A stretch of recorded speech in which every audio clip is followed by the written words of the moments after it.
Hey guys, welcome back to the channel. Today we got a new team of the week that had a lot of good players in it, so we're going to break down all those cards like we normally do, but this week is definitely an improvement over past weeks in terms of the cards that were released. So let's get into that. And guys, make sure you subscribe to the channel for daily NHL content. If you're coming back all the time, hit me with that subscribe. We just hit 23K on that road to 25,000. All right, guys, let's get into this week's team of the week.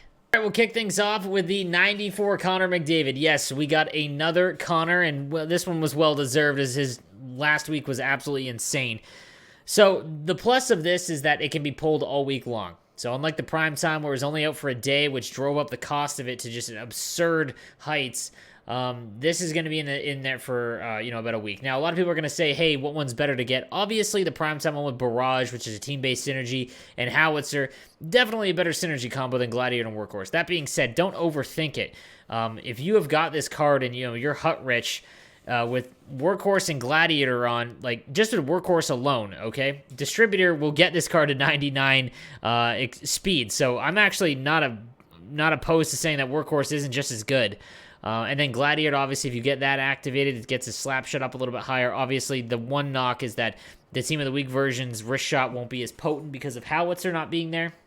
But his hand stats are still all 99. Body checking gets to 90. Defensive awareness is maxed. This is a phenomenal card. One of the best, if not the best, left-handed card in the game, and it's going to remain that way for basically the duration of the year. A lot of guys have been like, how is this end game? It's not a 99 overall card. Guys, don't get hung up on the overall of the entire card. Look at the important stats. They're all maxed. If you get this card, you can hold on to them and not have to worry about a Connor McDavid or a left-handed winger for the rest of the game. Next up, we got the 95 Leon Draisaitl, 6'2", with Light the Lamp and Magician. Obviously, Leon a little bit less is exciting, even though he is 95 overall, which is insane. 88 speed is low, acceleration's only 87. Even with synergies, it gets it basically to 90. His shot is basically max, though. Hand stats are in the high 90s. Defensively, he's great. Body checking as well. Definitely a phenomenal card. Do I think that this card is nearly the same value as Connor McDavid? No, I don't. It's not. I think that the Team of the Year, reason why the Team of the Year card is the best left-handed in the game, or close to it now with McDavid out, is because of his synergies. The Team of the Year version has just incredible synergy combination because Magician is really not one you're going to look to activate. However, getting all of that up to max, Magician on this card really helps out because, bigger, slower guys, the way that you're able to maneuver and whatnot with them is, it definitely improved with Magician. But again, obviously his synergy's not that super in terms of the combo there, and his faceoffs aren't high enough to make him a center. So less exciting. In all honesty, if I packed the 95 Draisaitl, this would be a sell for me to make money, make bank on the coins, and then potentially try to invest in the Connor McDavid. Then we got the 91 Claude Giroux. This is one of the best centermen to come out. It's crazy how underrated Claude Giroux cards are, but 93 faceoffs make him usable. You combine that with Wingman, he's got 93 acceleration. Before Spark, he's got 90 speed, and his shot is in the 90s now as well. A really, really good card. The only thing to knock on him is that he's under 6 foot, but I mean, it's not that big of a detriment. He's got 93 on the drop. This is a phenomenal card, guys. Don't overlook it. A really, really good center. And from what I saw in the auction house, under 200K for this card is nice. Then we've got the 89 James Van Riemsdyk with Howitzer and Thief. It's tough that Thief is on this card, just not really that important. The only thing it's going to help you do is, get Thief on other cards that need it. However, with Howitzer, obviously that's a stat that makes you look lean in a little bit more. 6'3", 217, elite endgame size. Defensive awareness is low at 86 though for this stage, and then speed getting it to 92 with Distributor. His shot is all fantastic. This is a lot like, the Mark Stone cards. So if you don't play well with that kind of build, or even Leon Draisaitl because he's a left-handed winger, it's all going to depend on your play style. Some people can play with guys like this. Some people can't. This is still a very, very good card.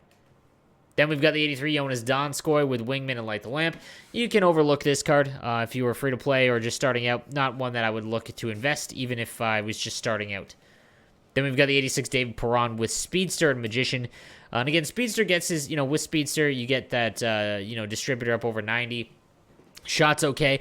Hey, this is a nice mid-tier card, I'm not going to lie. You can, when you've got a full base card team, then you're starting to look for some upgrades. This is the kind of card you want to look for in terms of a right-handed winger. Not a bad option at all. We've got the 86 Brandon Saad with Thief, and again, just useless on this card with passing playmaker. I would probably avoid this one. His shot is under 90. His speed is middling, even with distributor and spark. So pass for me if you pack the Brandon Saad. We get 83 Carter Verhaeg with Shutdown and Workhorse. I love this energy combo. Just, you know, not going to be able to use him at center with only 76 on the draw and 83 speed. So pass with him as well. Then we've got Nathan Bastian with Swarm and Speedster. A great synergy combo. And honestly, you could probably stick him on your fourth line. And at least he's fast enough with Distributor to kind of, you know, make up for the fact that he starts so low. His shot is awful with the accuracy. But again, if you're just sticking someone on the fourth line for synergies, this is a great synergy combo. And he's, you know, fast enough to not get completely blown blind. Not to mention he's 6'4". Then we've got the 80 Chris Domenico with Balanced and Gladiator. Synergy combo does not help him out. His speed's way too slow. This is a hard pass. And then Hans Bjornanen from the Lahti Pelicans. And we know we're a fan of the Pelicans on this stream. Yeah, the synergy combo is nice, but tough, man. Like, just, I wouldn't, yeah, I'd pass. All right, on to the defensemen, guys. We'll take a look at the 88 Quinn Hughes, 5'10", with Wingman and Light the Lamp. Honestly, Wingman on this card is great. The problem with Quinn Hughes is that he's just such a liability in his own zone. He's 5'10" with 80 body checking. That's awfully tough. However, if he's paired with someone big, you can really make up for that because he's so fast with Distributor, gets it to 93 speed. Acceleration's 93 before synergies, and his wrist shot's nice with Wingman activated. Light the Lamp gets it even higher in terms of that wrist shot accuracy. But I'm not a huge fan of Quinn Hughes cards just because of how he plays in the defensive zone, but I know a lot of you are, and there is a place for him for sure. Then we've got the 91 John Carlson. To be honest, this would be a great card to pair with, as John Carlson's obviously a lot slower. And Slapshot accuracy gets up to 95 if you have passing playmaker and shutdown on. That's an elite shot. Speed, though, under 90. Acceleration gets to 90 with, you know, everything else is basically maxed. Very good right-handed defenseman card. Like, there's definitely a spot for him, but you need team-based synergies to make up for his low speed and acceleration because he's not gigantic. 6'3" is awesome, but he's not like Philip Myers or Hamilton or, you know, in that sense. He's not 6'6", so keep that in mind. Then we've got this 87 Rasmus Ristolainen with Shutdown and Workhorse.